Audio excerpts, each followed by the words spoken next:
Welcome back students. Today we are going to start a new chapter, that is chapter number 9, sequence and series. So आज हम इसकी introduction करेंगे, means इसके हम basics करेंगे कि एक्चुअल में सीक्वेंस क्या है, सीरीज क्या है.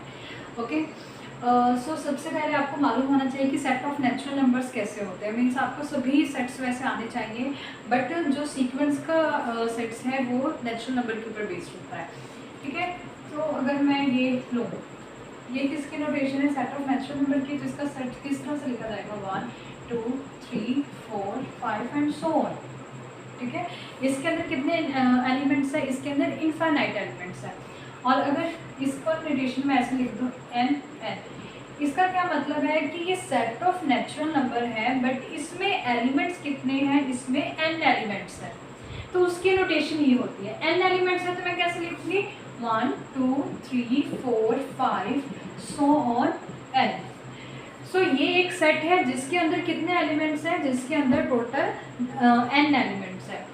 और अगर इसकी कोई particular example low n5, that means हमारे पास जो नेचुरल नंबर का सेट है उस सेट में कितने एलिमेंट्स हैं, उसमें 5 एलिमेंट्स है, लाइक 1 2 3 4 5. क्लियर है. तो ये सेट ऑफ नेचुरल नंबर्स आ गया.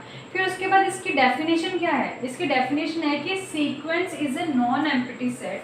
इसकी डेफिनेशन क्या है हमारे पास, डेफिनेशन इसके बेसिकली दो तरह की डेफिनेशन है. फर्स्ट है sequence is a non empty set x. Next is a map. Sorry.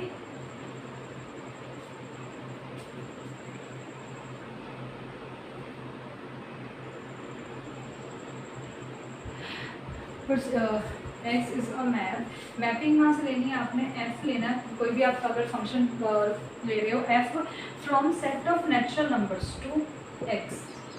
तो यहाँ पे क्या है आपके पास, यहाँ पे जो सीक्वेंस है, सीक्वेंस क्या है, एक आपके पास नॉन एम्प्टी सेट होता है, कोई भी आप ले लो. Sequence is a non empty set x is a map f from n to x. Sequence क्या है कि आपके पास कोई नॉन एम्प्टी सेट x है, उसकी आप मैपिंग ले रहे हो कहाँ से, सेट ऑफ नेचुरल नंबर से. तो उसको हम क्या कहते हैं, सीक्वेंस कहते हैं. ये सीक्वेंस की डेफिनेशन है. क्लियर. तो ये definition in terms of mapping है. मैपिंग जैसे हमने वन फंक्शन, आपने फंक्शंस का जो चैप्टर पढ़ा था उसमें मैंने आपको वन फंक्शन करवाया था और ऑन टू फंक्शन करवाया था.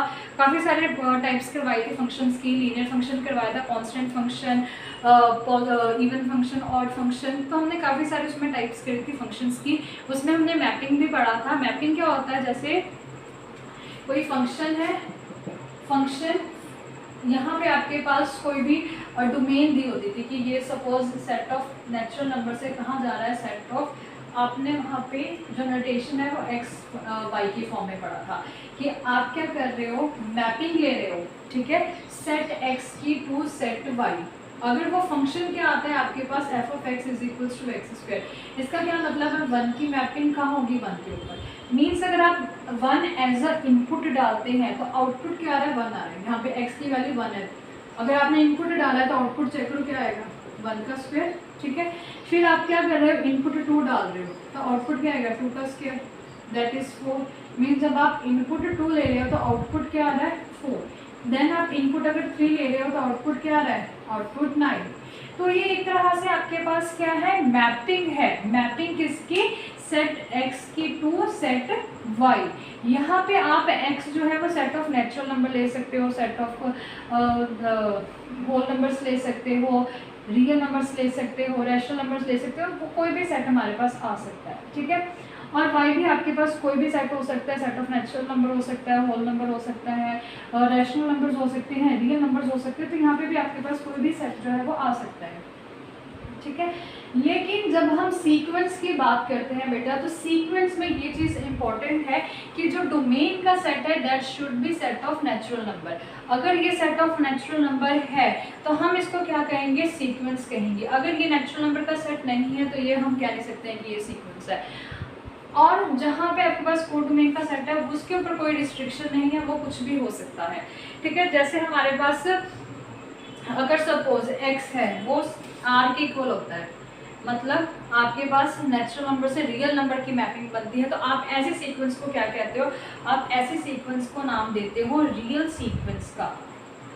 ठीक है, अगर मैं x को रिप्लेस कर दूं c के साथ, तो ये कौन सी सीक्वेंस बन जाएगी? ये कॉम्प्लेक्स सीक्वेंस बन जाएगी।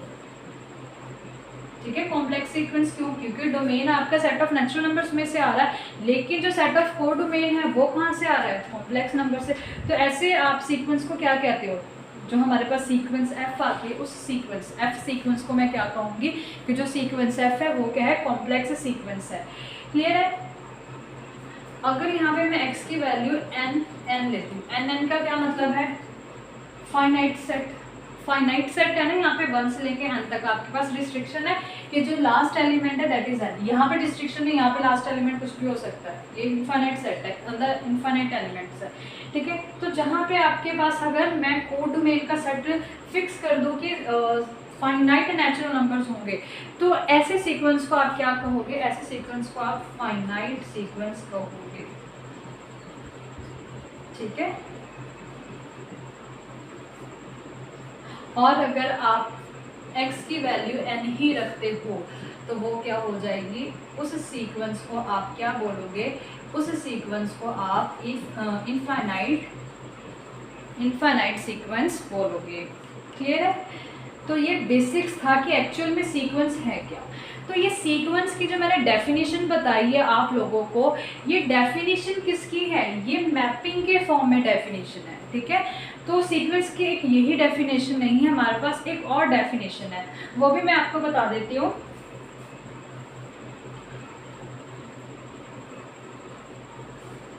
आप साथ साथ इसकी नोटबुक जरूर मेंटेन करना।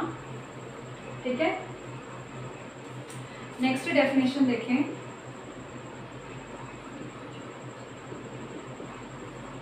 नेक्स्ट डेफिनेशन है आपके पास अ सेट। तो यहाँ पे जो सेट है, सेट के ऊपर आपके पास क्या है? यहाँ पे सेट में कोई रिस्ट्रिक्शन नहीं है कि जो कलेक्शन है वो क्या है आपके पास, फाइनाइट है या इनफाइनाइट है। तो आप यहाँ पे लिख लो सेट जो है that is collection of finite and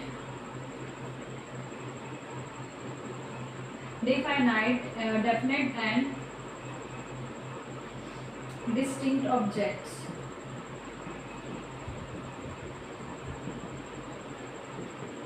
of numbers formed and arranged according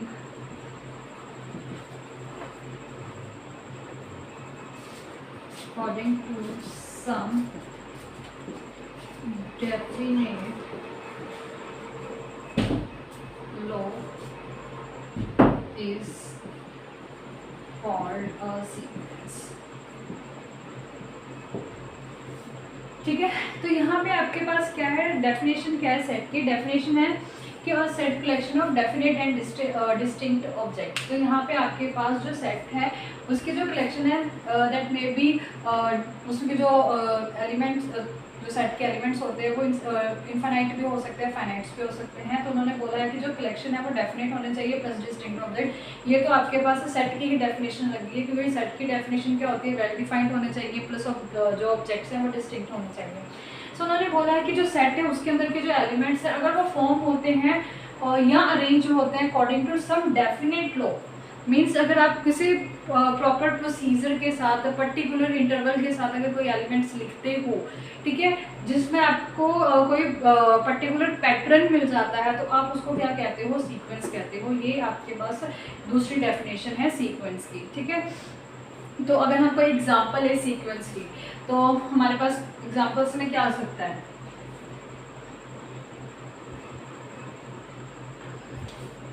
देखो मैं यहाँ पे एग्जांपल्स ले रही हूँ। मैं 1 3 5 7 9 11, तो ये हमारे पास क्या है? ये भी एक सीक्वेंस है। ठीक है, आपको पता है कि 1 के बाद अगर 3 आ रहा है, 3 के बाद क्या आ रहा है?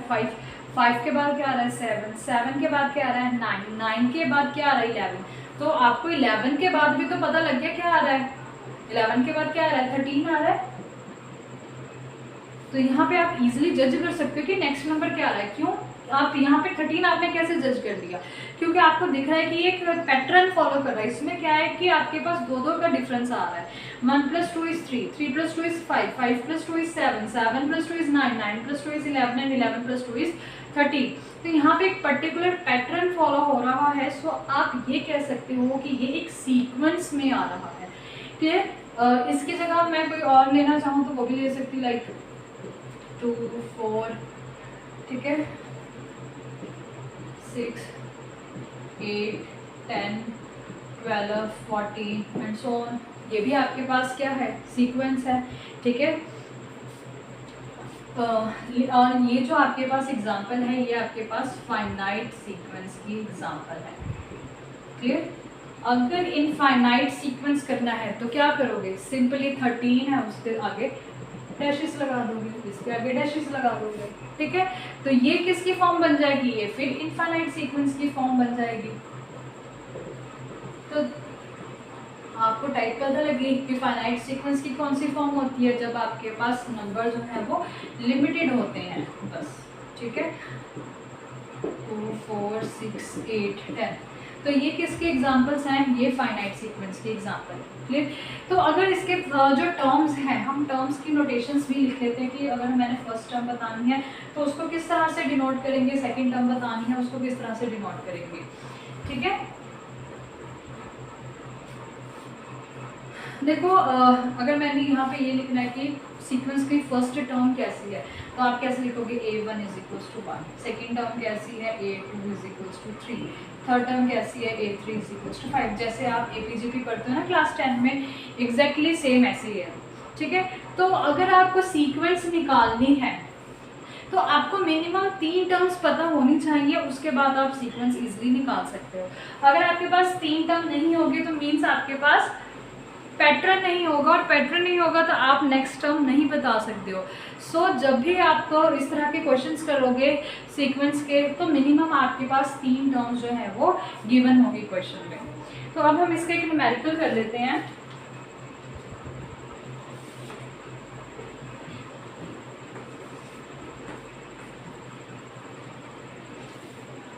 देखो एक क्वेश्चन है हमारे पास, write the first 3 term, write the first 3 terms in which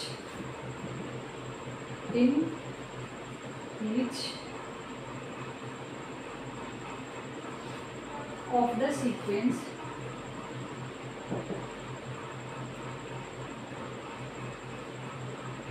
defined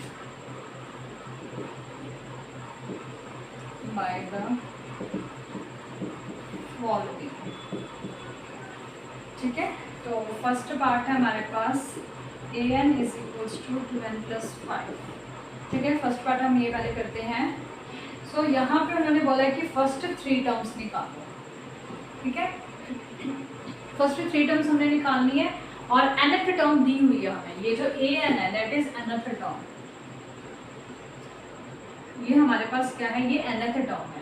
तो अगर फर्स्ट टर्म निकालनी है, फर्स्ट टर्म का क्या मतलब है, आपने क्या निकालना है, जब n की वैल्यू क्या होती है 1, तो फर्स्ट टर्म का क्या मतलब हुआ a1, n की वैल्यू को n मतलब जहाँ पे भी आपके पास n आ रहा है उसको 1 से रिप्लेस कर दो। 2 × 1 + 5 क्या है आपके पास 2 + 5, आंसर इज 7। क्लियर। तो ये फर्स्ट टर्म आ गई। सेकेंड टर्म निकालनी है तो क्या होगी, n = 2, दिस इम्प्लाइज n = 2 है, यहाँ पे आप n की वैल्यू 2 डालो, a2 = 2 × 2 + 5 which is 4 + 5, answer is 9। Clear है। देन आप क्या करोगे, n की वैल्यू 3 डालोगे। जब आप n की वैल्यू 3 डाल रहे हो तो क्या आएगा 2 × 3 + 5, 2 × 3 कितना आता है आपके पास a3, 2 × 3 + 5, 2 × 3 6, 6 + 5 क्या आ रहा है आंसर 11। क्लियर है। तो यहाँ पे हमने क्या किया, हमने फर्स्ट 3 टर्म्स निकाली जब हमारे पास सीक्वेंस की फॉर्म क्या दी हुई है, an is equals to 2n+5। So एक और क्वेश्चन कर लेते हैं। सेकेंड पार्ट क्या है, an is equals to n-3/4। ठीक है, तो यहाँ पे भी सेम फर्स्ट 3 टर्म निकालने के लिए आपको बोला गया है, आपने क्या करना है, एक बारी n की वैल्यू 1 लेना है, एक बारी n की वैल्यू 2 और एक बारी n की वैल्यू 3। तो अब आप खुद पहले इसको ट्राई करना, फिर आप चेक करना कि जो आपने आंसर निकाला है वो ठीक है। वीडियो पॉज करके ये खुद क्वेश्चन सॉल्व करना। क्लियर? तो मैम यहाँ पे निकालने लगी हूँ। n की वैल्यू क्या है आपके पास 1। अब मैंने n की वैल्यू 1 ली है, तो हमारे पास टर्म क्या आ रही है, a1 is equals to 1 - 3/4 which is -2/4 -1/2। ठीक है, जस्ट सॉल्विंग है, कैंसिल करना है और कुछ भी नहीं करना है इसमें। फिर उसके बाद जब आपने n की वैल्यू 2 कंसीडर की तो आपके पास टर्म क्या बन रही है, a2 is equals to 2 - 3/4 -1/4। Okay, फिर आपने क्या करना है, n की वैल्यू 3 अज्यूम करनी है। जब आप n की वैल्यू 3 ले रहे हो तो आप n को 3 से रिप्लेस कर दो, 3 - 3/4 0/4 विच इज 0। सो ये आपके पास क्या है, फर्स्ट 3 टर्म आ गई है, इस सीक्वेंस की भी, इस सीक्वेंस की भी। तो हम फर्स्ट 3 टर्म्स को लिख लेते हैं, -1/2 देन -1/4 एंड देन 0। तो ये आपके पास इस सीक्वेंस की जो टर्म आ रही है, फर्स्ट 3 टर्म। ठीक है।